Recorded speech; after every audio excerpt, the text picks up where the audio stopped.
A couple of weeks ago, when we finished that stand, I mentioned I'd shoot a video and discuss anvil height. Today's that day. First off, my workhorse height. My roughing house is roughly 30 inches. Doesn't matter what that number is. I'll show you how I got there.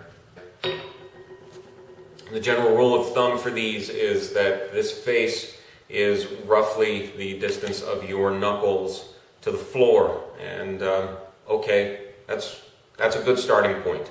But it's really the very first step in a long process to try and figure out. These tape measures, if you're working alone, are probably the best tool for the job. I've got this lever lock on here, and so you pull that out and see it doesn't go up and down. Plus you can stand on it and force it out. So step one, we'll take that, put it somewhere down here, and then I'll hold the hook in my hand, stand up, down on the floor somewhere. Okay, it's got to go a little bit lower. That's too much.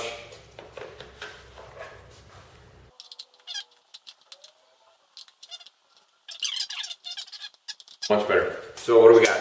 We'll round that up and call it 29. I would simply make sure that this was 29 inches. So you can do whatever you want to get your anvil up to this height. As long as it's relatively stable, it's not going to fall over onto your foot. Then prop this thing up. Step 3 is deciding what size workpiece you're looking for an average thickness of your workpiece. I use 5/8 for most of what I do around here. If I go and buy a lot of material, it's going to be 5/8 bar, round, square, doesn't matter. This stand was made out of 5/8 plywood, these spaces, and so I've got a few pieces left over, so that's what I'm going to use to test the height of my anvil. Let me get one.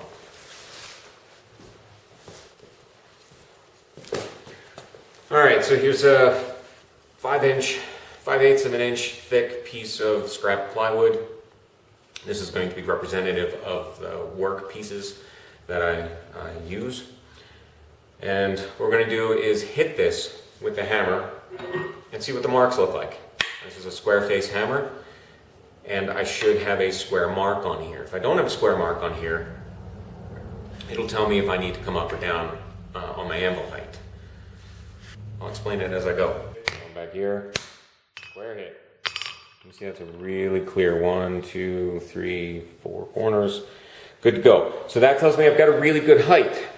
If I were too low, my anvil were way too low, I come out with, obviously I'm exaggerating here, I come out with a hit that's more like that. So it'll look, rather than square, you'll have one side will be heavy, the toe of it, you can think of your hammer walking tiptoe down the hallway. The toe would be pressed in a little more than the heel, toe, heel. The heel of your hammer, if it were striking first, would indicate that your anvil was up too high. So, gotta be careful. I'm afraid of bashing my knuckles doing that, so hits are a little bit off. But anyway, that's what happened. You see, there you go. All right, if my anvil was too high, I'd be hitting heel first. Too low, too high, Goldilocks, right? And you're just going to, rinse and repeat. I would say hit that a half a dozen times. If all half dozen are toe in first, then obviously your anvil is too low. Bring it up. If you find a spot, find a particular height that you're hitting more consistently, go with that. Now at this height, I can drive this hammer into this workpiece with a lot of power. I can do it with a lot of control and a lot of power.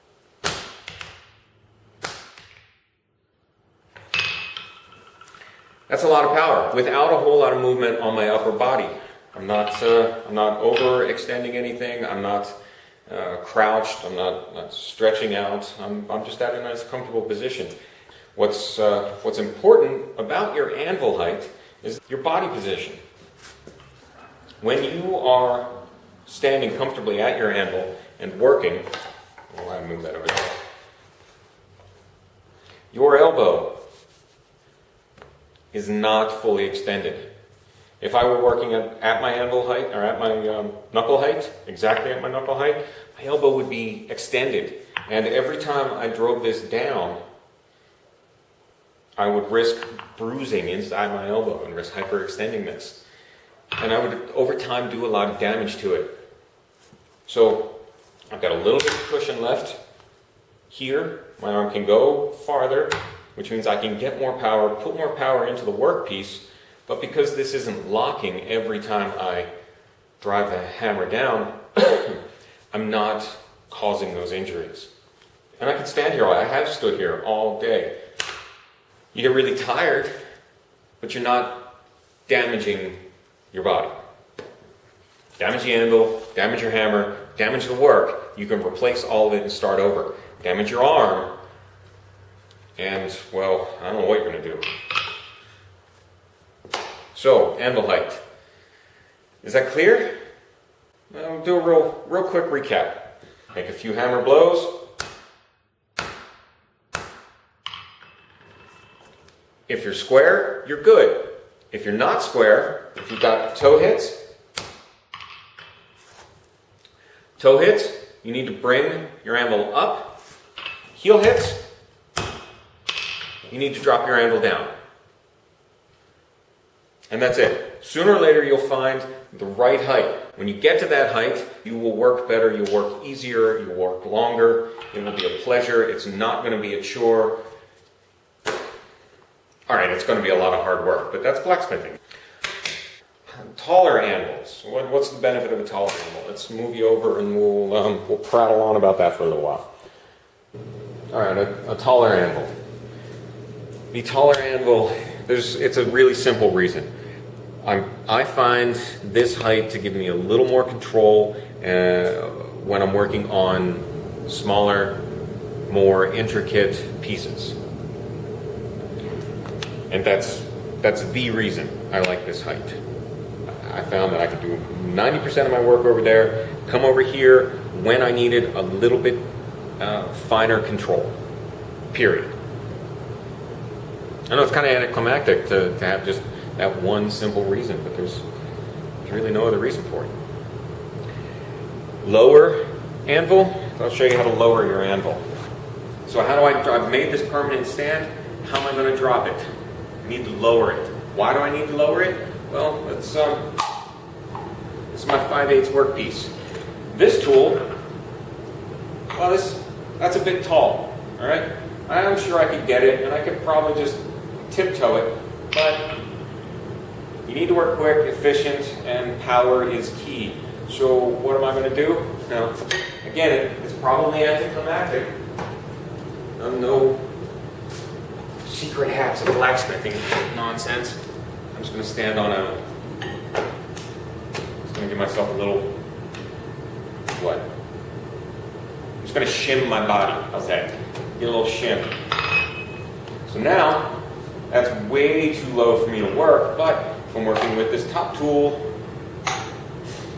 that's a good height. You can see my elbow position, probably see my elbow position. If you can't, I'll just tell you it's good. I can work with that all day long without hurting myself. And there we go. Now I've just lowered my anvil. Why else would I lower my anvil? Well, if I were working with a striker, my striker would be standing on this and working here while I did what I'm doing. There we go. I don't work with a striker. I've only done that a couple of times. Only ever needed to do that a couple of times. We've figured this much out. This is my workhorse height. I can do most of my work here. I get a lot of power. I get a good amount of control. I'm not going to hurt my body. Over here, I've got a lot finer control, so it's reserved for either really skinny pieces or more delicate, intricate type pieces. And I can work on this again all day long without hurting my body. What else can be said about anvil height?